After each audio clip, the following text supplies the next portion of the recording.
moved through the Holy Spirit, continue to teach us His truth.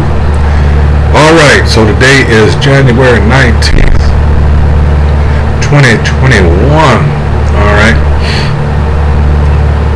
One day before the inauguration. All right. So Trump's going out. This is his last full day in office. And Biden and Harris come in. All right. So here it is, like he's got one last stab. It says Trump administration issues racist school curriculum report on MLK Day, which was yesterday, which was his honor. All right. So it says a commission stood up by President Donald Trump as a rebuttal to schools applying a more accurate history curriculum around slavery in the U.S. issued its inflammatory report on Monday, MLK Day. All right, which we don't celebrate. All right, but this is just another case of the shameful spewing that's coming out. All right. All right, so let's get that real quick. Here it is. You've done all this wickedness and have lied about it. All right. Tried to make it as if going to the extent of trying to make it as if these people came over here, they were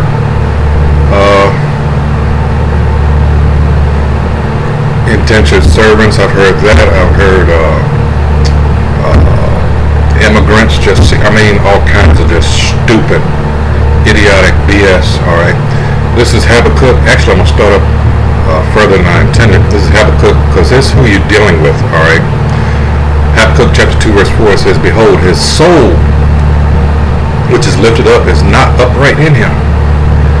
But the just shall live by his faith. Yea, also because he transgresses by wine." We're talking about the nation of Edom, descendants of Jacob's brother Esau, who refer to themselves as white today. All right, the Caucasians, if you will. It says, "He is a proud man, neither keepeth at home, who enlargeth his desire as hell, and is as death, and cannot be satisfied." And look at his background. All right. He wants it all. He wants his and he wants yours. All right. And cannot be satisfied, but gathereth unto him all nations. That's another clue as to who you're dealing with, because since the Greeks and then the Romans, right, these people, this is what they do. And heapeth upon him all people, all right, to exploit them. It says, "Shall not all these take up a peril," just as in ancient Greece, after they took over, and then ancient Rome. What happened? It was that's where you get that expression, melting pot. This has always been the case with them. All right. Continuing on, verse 6, it says, "Shall not all these take up a parable against him, and a taunting proverb against him, and say, Woe to him that increaseth that which is not his. How long? And to him that ladeth himself with thick clay." This is a base society,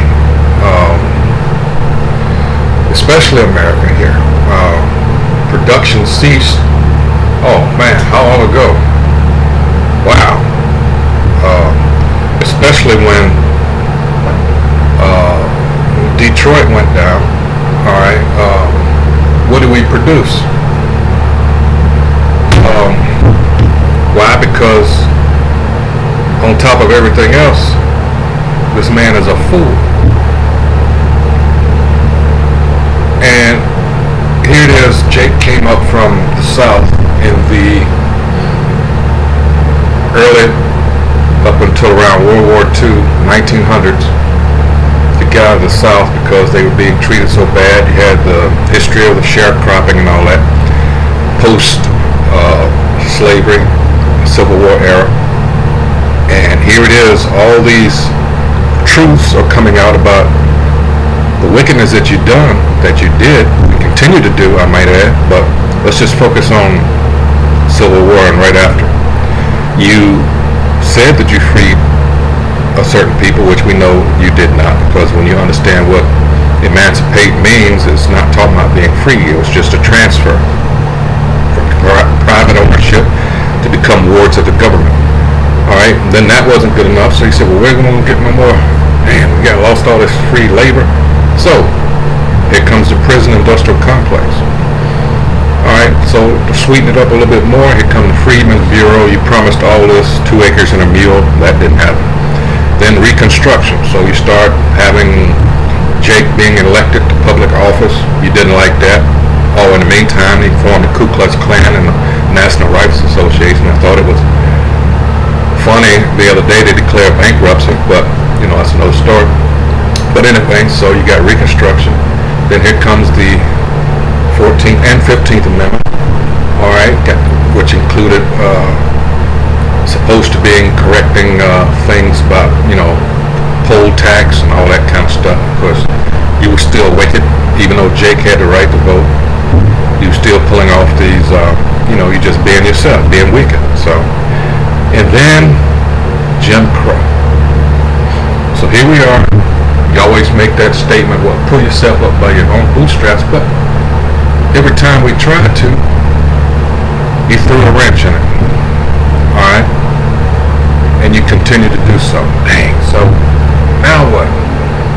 We establish towns, you know, still trying to pull ourselves up.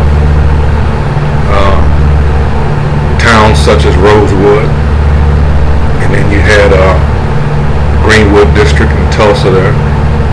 No, you destroyed all that out of jealousy and envy. And there are many others around. I just don't have the time to go into all of them, but I think you get the picture. So all of this was, you know, kind of kept under the rug. You had such notables as Ho Chi Minh when he was a young reporter in France.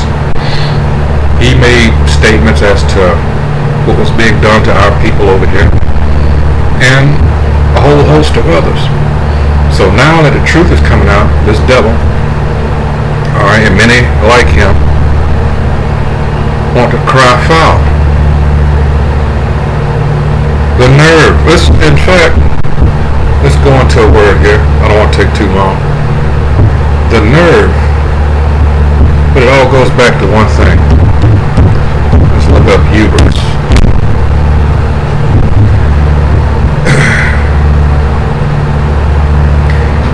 Alright, because this is a, let's see, here we go.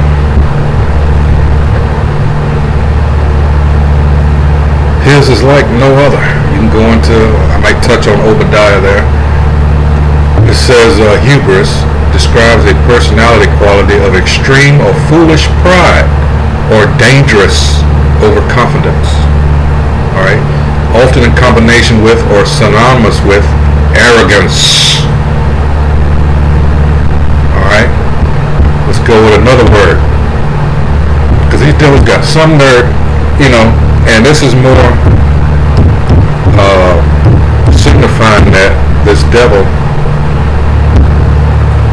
alright, knows his end is near. You know, Revelation 12 and 12. Just read the whole chapter up until then. It's talking about this devil coming after the nation of Israel. Alright. This is, let's see, which one did I use?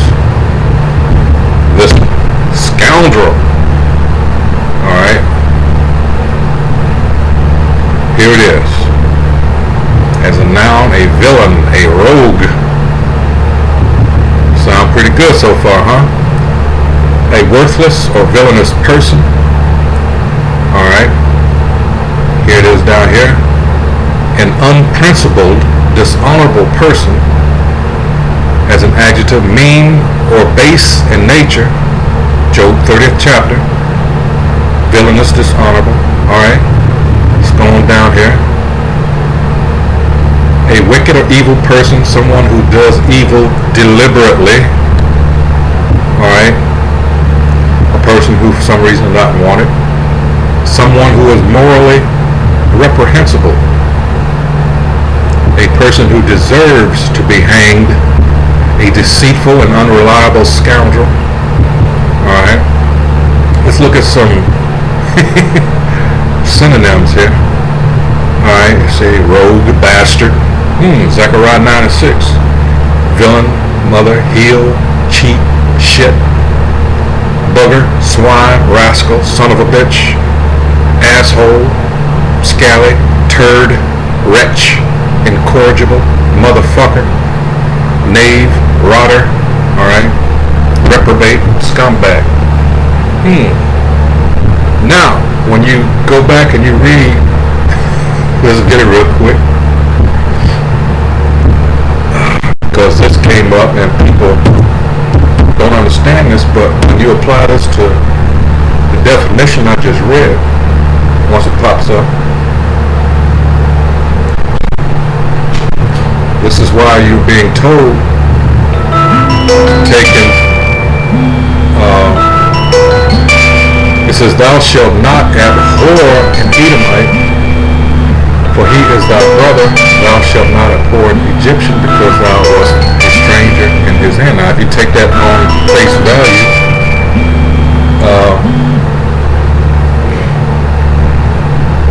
you could apply that to that, but we know that it's not talking about an Edomite here, because this has been tampered with. Actually, this is supposed to be Syrian.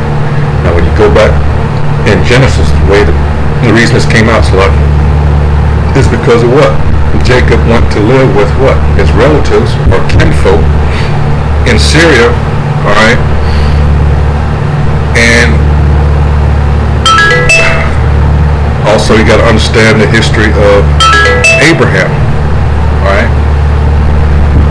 So that's why I was telling you this right here. But people take this for face value. Thou shalt not abhor an Edomite. Even if it did mean what, if you take it for face value, if you did, you could apply that to it and say, well, this is what you're not supposed to be around them for. But it more aptly describes, if we go to, I mentioned earlier, Job 30.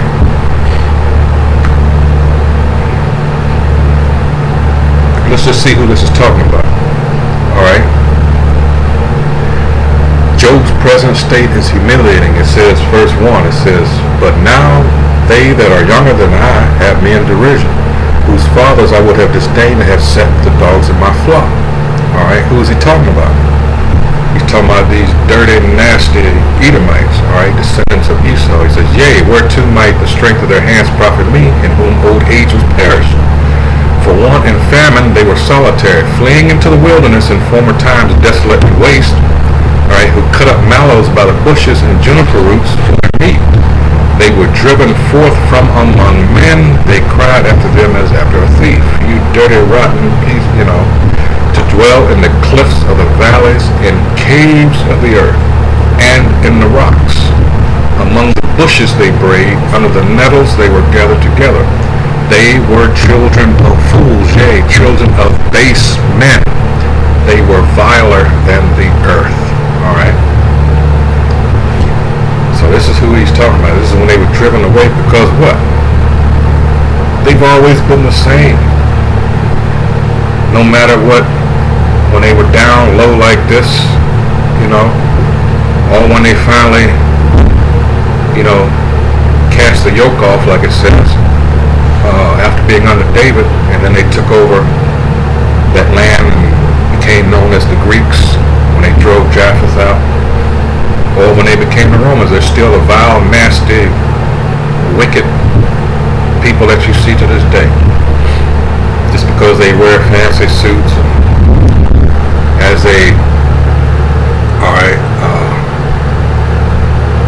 as it says in Genesis 27 chapter, starting at 38, going into 41, where it talks about the blessing that was given him was a sword, alright? And also deceit, and by that he would, get the fatness of the earth. But still, he's the same low down, dirty scoundrel that I just read for you. So now, here come these devils.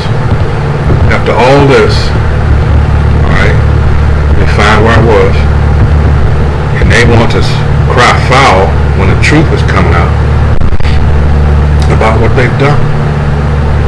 See, for you, Jakes, that want to stay, check my time here. Yep. That want to stay in this, you have to understand there's no winning with this devil. There will never be. That's why he has to be cast out. Alright? Let's see. It says the commission, I'm skipping down, it says the commission is an apparent counter to the New York Times 1619 project, a Pulitzer Prize winning project aimed at teaching American students about slavery. Trump, speaking last fall, called the project toxic propaganda. A sitting U.S. president typically has the power to dissolve existing presidential commissions and advisory councils, which sometimes provide reports and recommendations to the White House. All right. Trump's presidency has been marked by his racist statements and actions, including his incitement of a mob which included white supremacy to storm the U.S. Capitol on January 6th. We know that was allowed to happen, all right, because they have things they want, and they need to take away more of your freedoms in order to get more of what they want done, all right? It says a White House statement calls the report a dispositive rebuttal of reckless re-education attempts that seek to reframe American history around the idea that the United States is not an exception country, but an evil one. See how they play with words, all right, to try to stir up emotions, all right? You're exceptional. What did I say about pride? Let's go to the hubris of these people. Let's go to Vajiba. Alright.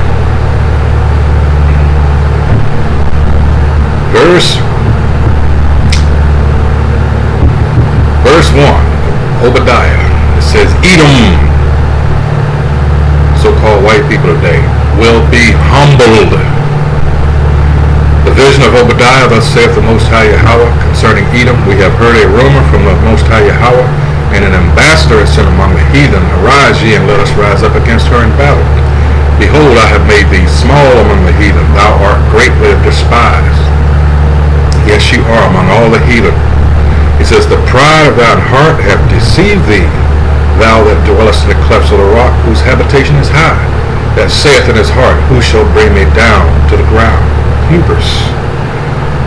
Though thou exalt thyself as the eagle, and though thou set thy nest among the stars, thence will I bring thee down, saith the Most High Yahweh. Hubris. If thieves came to thee, if robbers by night, how art thou cut off? Would they not have stolen till they had enough? If the grape gatherers came to thee, would they not leave some grapes? This devil don't want you to have shit. He wants you to come to him for everything. Alright, and as a result of the curse placed upon us, Deuteronomy 28:48, we have to go to this devil, for all things. That's our punishment. And luckily for us, we're at the end of that, and all these curses per Deuteronomy 30:7 are being transferred to them. Alright, verse 6, it says, how are the things of Esau searched out? How are his hidden things sought up? All that's coming forth. Alright, you go to Isaiah 47 chapter. Are they all things being made bare? Jeremiah 49th chapter at 10, it says, all the men of thy confederacy have brought thee even to the border.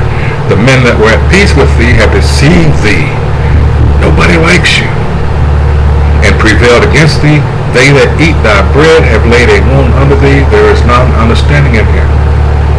All this help that you're giving to trying to at least maintain friends, they're just doing it, all right, just, get what they can out of you. They don't like you. Because they know you're you're fucked up. It says, shall I not in that day, verse 8, saith the Most High Yahweh, even destroy the wise men out of Edom and understanding out of Esau. His tricks ain't working like they used to. Like I said, you read Isaiah 47, that witchcraft and all that's not working for them anymore. And also the education system. All that shit is just that, shit. Alright, this largely was done to keep us in check, but like I said, everything's backfiring now. Verse 9, and thy mighty men, O Teman, shall be dismayed to the end that every one of the mount of Esau may be cut off. Why? Verse 10, for thy violence against thy brother Jacob, shame shall cover thee, and thou shalt be cut off forever. Alright, so let's go back to Habakkuk.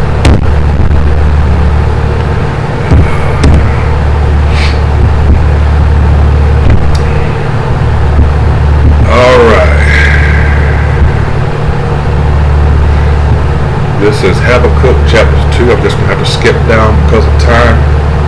I didn't mean for it to take this long. It's Habakkuk chapter 2 and 16. It said, Thou art filled with shame for glory.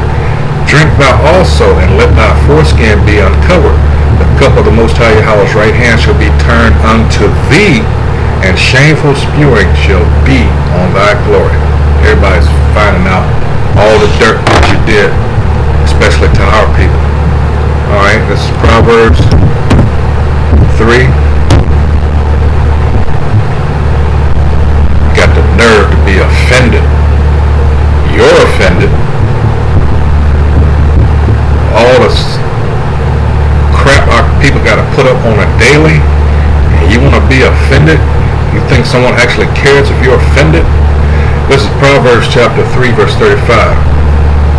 It says, The wise shall inherit glory, but shame shall be the promotion of fools. And that's what you are, a fool. Alright? What did I read in Job 30th chapter? Alright? Children of fools. That's what you are. Alright, so with that, yeah, you gotta read this for yourself. Alright. I'll just read this one paragraph. It says, Americans are deeply divided about the meaning of their country, its history, and how it should be governed. This division is severe enough to call to mind the disagreements between the colonists and King George and those between Confederate and Union during the Civil War. Which brings up another point. I said I was going to end it, but I got to get this because all this revolves around us. This is Zechariah chapter 12. Go right to it. Verse 3. It says, Behold, I will make Jerusalem a cup of trembling unto all the people round about, when they shall be in the siege both against Judah and against Jerusalem. Verse 3, And in that day will I make Jerusalem a burdensome stone for all people. All that burden themselves with it shall be cut in pieces, though all the people of the earth be gathered together against it.